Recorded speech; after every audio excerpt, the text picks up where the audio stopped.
Case இங்கே நம்ம எதை பற்றி பார்க்கணும்னா சோழ பாண்டியா அவங்கெல்லாம் வந்து 11th century 13th century 16th century அவங்கள பற்றி தான் நம்ம பேச போகிறோம். சோழா டைனாசிட்டியை வந்து சோழா வந்து மும்முடி சோழான்னு கூப்பிடுறாங்க. ஏன்னா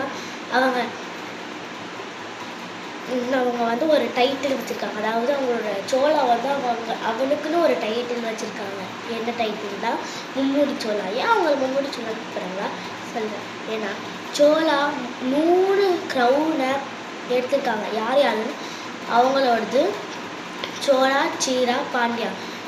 சோழா சேர பாண்டியா இவங்களோட க்ரௌன்ஸை வார் பண்ணி வாங்கியிருக்காங்க. ஸோ அவங்க 3 crowns கிங்கு, 3 crownuக்கும் கிங் அவங்க தான்.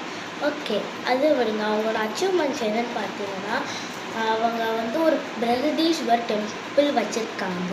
அவங்களோட கேபிட்டல் என்னன்னா தஞ்சாவூரில் தான் அந்த நான் சொன்ன பிரகதீஸ்வர் டெம்பிளே இருக்குது. பிரகதீஸ்வரர் டெம்பிள் அது ஃபஸ்ட்டு கிரானைட் டெம்பிள் பில்டிங் தஞ்சாவூரில் ஃபஸ்ட்டு உருவாக்கின டெம்பிள் தான் அந்த பிரகதீஸ்வர் டெம்பிள்.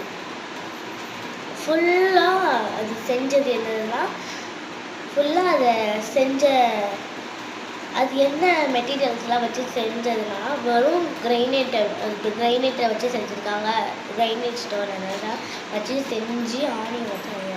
வந்து அது கலர்லாம் பேட்டர்ன் போட்டு சாமியோட ஃபோட்டோ அந்த மாதிரி பேட்டர்ன்ஸ் அந்த மாதிரிலாம் போட்டு நல்லா வச்சுருக்காங்க. அதுதான் ஃபஸ்ட்டு டெம்பிள் பில்டிங் தஞ்சாவூர். ஏன்னா அவங்களோட கேபிட்டல் தஞ்சாவூர்னால அங்கேயே தான் வச்சுருக்காங்க. ஸோ நெக்ஸ்ட் என்னென்னா அடுத்த வீடியோவில் பார்ப்போம். Bye guys.